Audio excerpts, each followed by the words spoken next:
When I had my baby a year ago, I expected a lot of things. I expected to be very sleep deprived, to have to learn a lot of things all over again.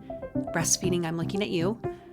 I expected that I'd feel really anxious and possibly even depressed, that I'd have a hard time figuring out what to put on my body and how to move it again. And I also expected that I'd love that little face more than I ever thought possible, and so would my kids.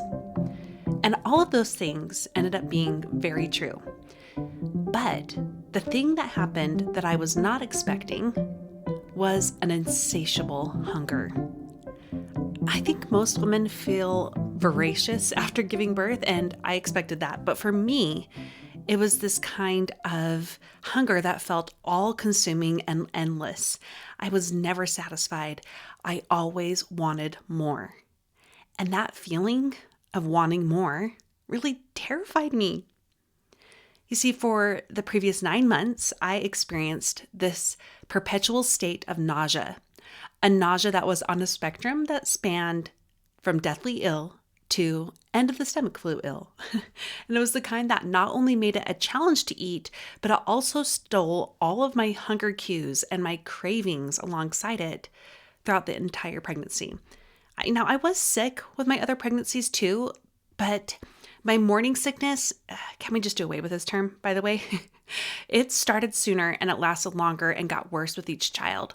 But I personally think it didn't help that I was much older than when I had had my last child 5 years prior. And I was also considered a geriatric pregnancy, which is another term I think we can do without.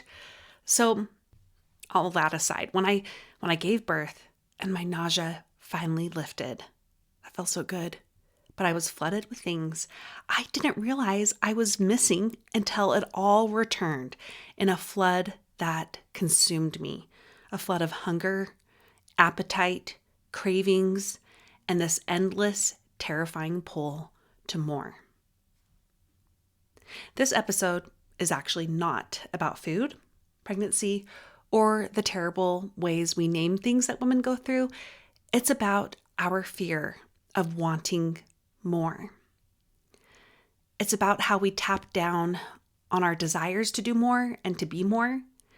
It's about how we are taught that good, in quotes, women accept the status quo, to not rock the boat.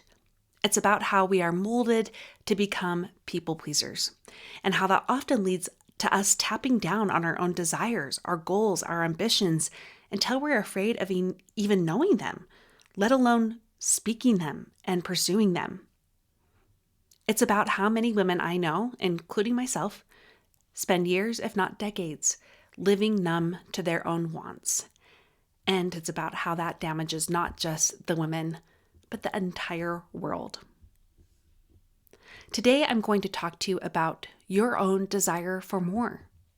We'll chat about what more looks like for you, how to let go of the fear you may have of it, to anchor in, and to reach for more. Not just for this year, but for all your years. Simply put, it's okay to want more.